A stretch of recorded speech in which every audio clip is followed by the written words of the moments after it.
ಕರ್ತನಲ್ಲಿ ದೇವರ ಮಕ್ಕಳೇ, ಈ ದಿನ ದೇವರ ವಾಕ್ಯವನ್ನು ನಾವು ತೆಗೆದುಕೊಳ್ಳೋಣ.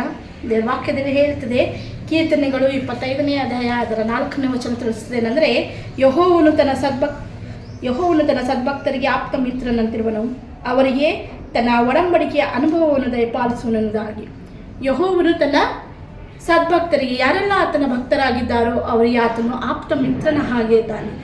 ಅನೇಕ ಆವರ್ತಿ ನಮ್ಮ ಹೃದಯದಲ್ಲಿ ನಮ್ಮ ಆಲೋಚನೆಗಳಲ್ಲಿ ಬರುವಂತಹದ್ದೇನೆಂದರೆ, ನಮಗೆ ಸಹಾಯಕರಾಗಿದ್ದಾರೆ ನಮ್ಮ ಸ್ನೇಹಿತರು ಯಾರೆಂದಾಗಿ ಕುಳಿತುಕೊಂಡು ಆಲೋಚಿಸುವಾಗ ಅನೇಕ ಜನರಲ್ಲಿ ಅನೇಕ ಒಂದು ಸ್ನೇಹಿತರ ಗುಂಪಿರ್ಬೋದು. ಇನ್ನೂ ಕೆಲವರ ಹತ್ರ ಸ್ನೇಹಿತರ ಗುಂಪಿರಲಿಕ್ಕಿಲ್ಲ, ಒಬ್ಬರೋ ಇಬ್ಬರೋ ಇರ್ಬೋದು, ಅಥವಾ ಅದು ಸಹ ಕೆಲವರಿಗೆ ಇರಲಿಕ್ಕಿಲ್ಲ.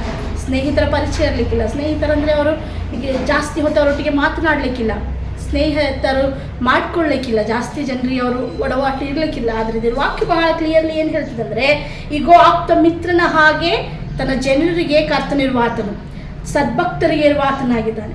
ಯಾರಿಗೂ ಸಹ ನಾವು ಬಹಳಷ್ಟು ಸಾರಿ ಆಲೋಚಿಸ್ಬೋದು, ದೇವರೇ ನನಗೆ ಯಾರಪ್ಪ ಸಹಾಯಕರು, ನನಗೋಸ್ಕರ ಸ್ನೇಹಿತರಂತ ಒಬ್ಬರಾದರೂ ಇಲ್ಲ, ನನ್ನ ಸ್ನೇಹಿತರು ಯಾರೂ ಸಹ ಇಲ್ಲ. ಆದರೆ ಸತ್ಯವೇದ ತಿಳಿಸ್ತದೆ, ನನ್ನ ಸ್ನೇಹಿತನೊಬ್ಬ ಆತನಿದ್ದಾನೆ.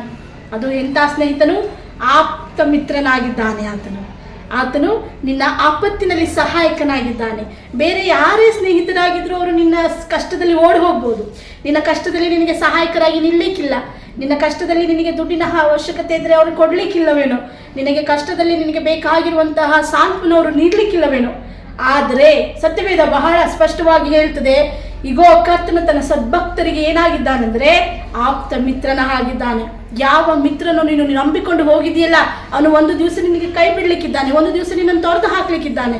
ನನ್ನಲ್ಲಿ ಇಲ್ಲ ಸಹಾಯ ಅಂತ ಅವನು ಹೇಳ್ಬೋದೇನೋ. ಆದರೆ ದೇವ್ರ ವಾಕ್ಯ ಹೇಳುತ್ತೆ, ನಾನು ಮಾತ್ರ ನಿನಗೆ ಆಪ್ತ ಮಿತ್ರನ ಹಾಗೆ ಎದ್ದುಕೊಂಡು ನಿನಗೆ ಸಹಾಯ ಮಾಡ್ತೇನೆ. ಮತ್ತು ತನ್ನ ಒಡಂಬಡಿಕೆಯನ್ನು ಅನುಭವಿಸುವ ಹಾಗೆ, ಏನೆಲ್ಲ ದೇವರು ನಿನ್ನೊಟ್ಟಿಗೆ ಒಡಂಬಡಿಕೆಯನ್ನು ಮಾಡಿಕೊಂಡಿದ್ದಾನೋ, ವಾಗ್ದಾನಗಳನ್ನು ಮಾಡಿದ್ದಾನೋ, ನಿನಗೆ ತಿಳಿಯಪಡಿಸಿದ್ದಾನೋ, ನನ್ನ ಮಗನೇ ನಾನು ನಿನಗೆ ಇದನ್ನು ಮಾಡ್ತೇನೆ, ನನ್ನ ಮಗನೇ ನಿನಗೋಸ್ಕರ ಇದನ್ನು ನಾನು ಆಶೀರ್ವಾದವಾಗಿ ಇಟ್ಟಿದ್ದೇನೆ ಎಂದು ಕರ್ತನು ಹೇಳಿರುವಂಥ ಪ್ರತಿ ಆಶೀರ್ವಾದಗಳು, ಒಡಂಬಡಿಕೆಗಳು ನಿನಗೋಸ್ಕರ ಇವೆ. ಆ ಅನುಭವ ನೀನು ಮಾಡುವನಾಗಿದ್ದಿ.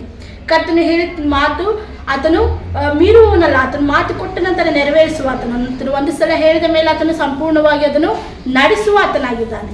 ಅದಕ್ಕಾಗಿ ದೇವರ ವಾಕ್ಯ ಹೇಳ್ತದೆ, ನೀನು ಅನುಭವ ಮಾಡ್ತೀಯ ಅದನ್ನು. ಏನನ್ನು? ಕರ್ತನು ಮಾಡಿದಂಥ ಒಡಂಬಡಿಕೆಯನ್ನು ನೀನು ನಿನ್ನ ಜೀವಿತದಲ್ಲಿ, ನಿನ್ನ ಕುಟುಂಬದಲ್ಲಿ ಅದನ್ನು ಅನುಭವ ಮಾಡುವನಾಗಿದೆ. ಹಾಗಾಗುವಂತೆ ಕರ್ತನು ನಿನಗೆ ಆಶೀರ್ವಾದ ಮಾಡಲಿ. ಆಮೇನ್.